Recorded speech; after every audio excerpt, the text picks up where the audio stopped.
ধারাবাহিক করতে গিয়ে একে অপরের প্রেমে পড়েছেন বহু তারকা। সেই প্রেমে পরিণতি পেয়েছে কারো ক্ষেত্রে, আবার কারো ক্ষেত্রে নয়। এবার ধারাবাহিকের বরকেই নাকি বাস্তবে মন দিয়ে ফেলেছেন জনপ্রিয় ধারাবাহিকের অভিনেত্রী। একে অপরকে নাকি মন দিয়েছেন জনপ্রিয় স্টার জলসার গৃহপ্রবেশ ধারাবাহিকের নায়ক নায়িকা। এই ধারাবাহিকের প্রধান চরিত্রে রয়েছে উষসী রায় ও সুস্মিত মুখোপাধ্যায়।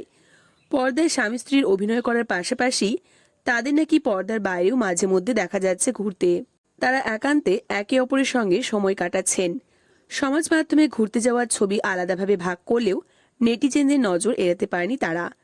তবে কি সত্যি প্রেম করছেন তারা? এই গুঞ্জন আরও জোরালো হয়েছিল উষসীর জন্মদিনে। কেক কাটার পর পাশে অনেকে থাকলেও উষসীর দুচোখ যেন সুস্মিতকেই খুঁজে নিয়েছিল এবং সুস্মিতের মিষ্টি জন্মদিনের শুভেচ্ছা। পুজোর কটা দিন সিরিয়ালের শুটিং থেকে মুক্তি পান অভিনেতা ও অভিনেত্রীরা। তারা দুজনে এই ছুটি কাটাতে সি বিচে গিয়েছিলেন, আর সেখান থেকে তারা দুজনে আলাদা আলাদা ছবি ভাগ করে নিয়েছিলেন। তাদের দুজনের ছবি একই জায়গায় হলেও কোথায় গিয়েছিলেন তা বলেননি তারা দুজনেই। তবে পর্দার এই প্রেম যে বাস্তবে পরিণতি পাচ্ছে ধীরে ধীরে, তার বুঝতে বাকি নেই অনুরাগীদের। তোমাদের এই জুটি কেমন লাগে অবশ্যই কমেন্টে জানিও। ভিডিওটি ভালো লাগলে লাইক, কমেন্ট, শেয়ার করে দিও। আর চ্যানেলটিকে সাবস্ক্রাইব করে রেখো প্রতিদিন এরকম আপডেট পাওয়ার জন্য।